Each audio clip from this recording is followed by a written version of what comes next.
Welcome to the Deep Dive.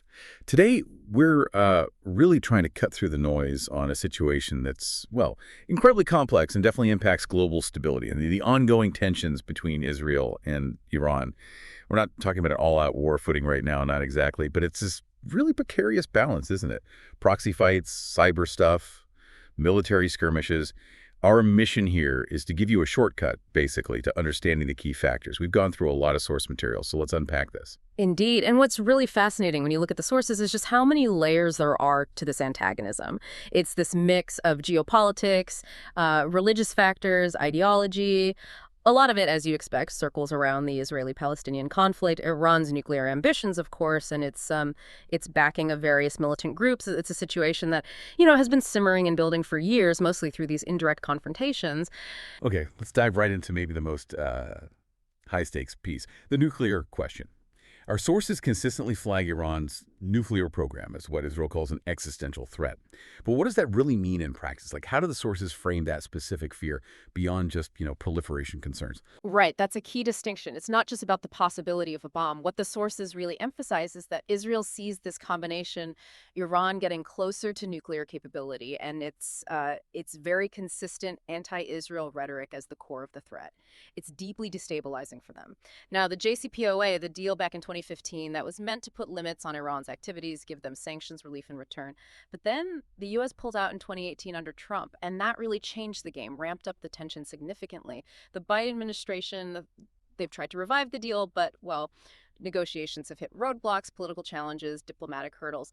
And all the while, Israel keeps warning quite loudly about how fast Iran is moving forward, especially with enriching uranium.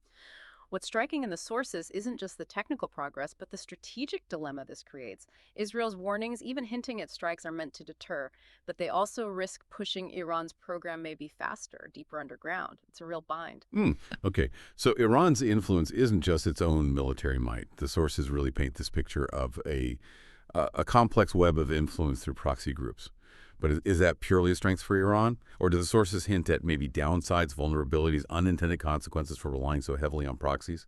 That's a really insightful question. The sources definitely show Iran's skill here. It's not just about handing out weapons. It's about tapping into existing local issues, local grievances, ideologies, turning relatively small investments into major regional leverage. Very asymmetric. They give training, money, weapons to groups like Hezbollah in Lebanon, Hamas in Gaza, both obviously hostile to Israel. Iran's goal often seems to be undermining Israeli security through them. But to your point, while it's cost-effective power projection, the sources do suggest it creates this complicated network. Loyalty can be tricky. Sometimes it pulls Iran into fights it might rather avoid directly. And you also see Iran's strong support for Assad in Syria. That's brought Iranian forces much closer to Israel's northern border. And Israel sees that buildup, that entrenchment in Syria, as a major concern. That's why we see these repeated Israeli airstrikes against Iranian military targets there. Right, the strikes in Syria. And beyond the physical conflicts, there's this other battleground, mostly invisible, cyber warfare.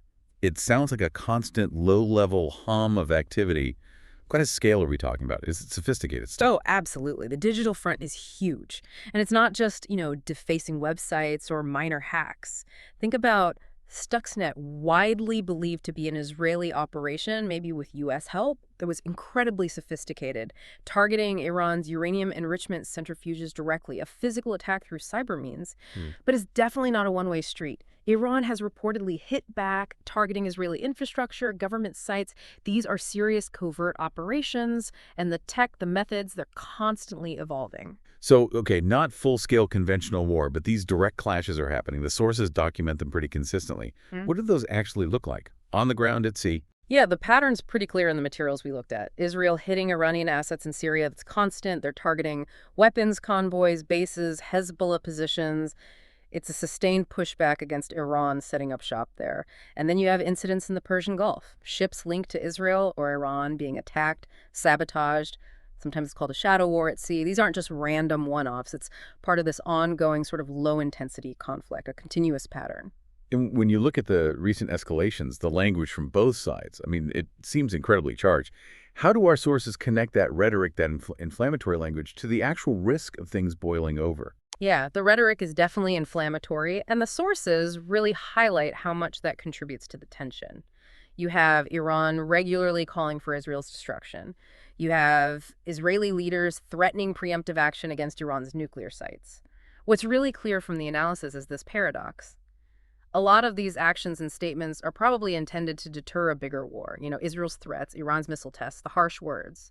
But these very same things often end up being the catalysts that raise the temperature, that create this constant precarious state of, let's call it managed escalation. It's a dangerous game.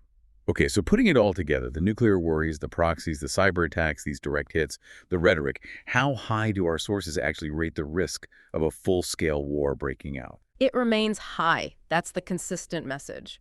Particularly if one side feels its existential security is truly at risk. Israel, with its policy of nuclear ambiguity, has been crystal clear.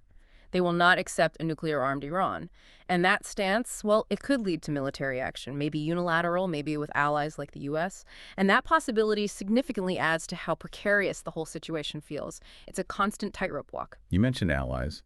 What Yeah. about the wider international picture? Who are the main players trying to, I guess, manage this or influence it? And what are their interests, according to the sources? Well, the U.S. is obviously central, key ally to Israel military aid, intelligence sharing, diplomatic support. But at the same time, the U.S. has consistently tried diplomatic routes to de-escalate with Iran, even with the very difficult relationship there. Then you have the Gulf Arab states, Saudi Arabia, the UAE especially. They've historically been very wary of Iran's regional influence. And the sources show that even as some, like the UAE, have normalized relations with Israel through the Abraham Accords, their deep concerns about Iran's actions haven't gone away. That concern really continues to shape their foreign policy. Wow. Okay, this deep dive really shows just how complex and layered this conflict is. You've got the direct clashes, the indirect proxy stuff, the nuclear standoff, these big regional power plays. It definitely feels like the situation is still very precarious. Absolutely. And while we haven't seen that large-scale conventional war yet, any significant escalation, well, it could have truly devastating consequences, not just for Israel and Iran, but for the entire Middle East and really for international peace. Which kind of leaves us with a question for you, the listener, to think about. Considering all these intertwined forces we've discussed from the sources, how do these seemingly regional conflicts demonstrate the potential for much wider global impacts, especially when a clear resolution seems so far off?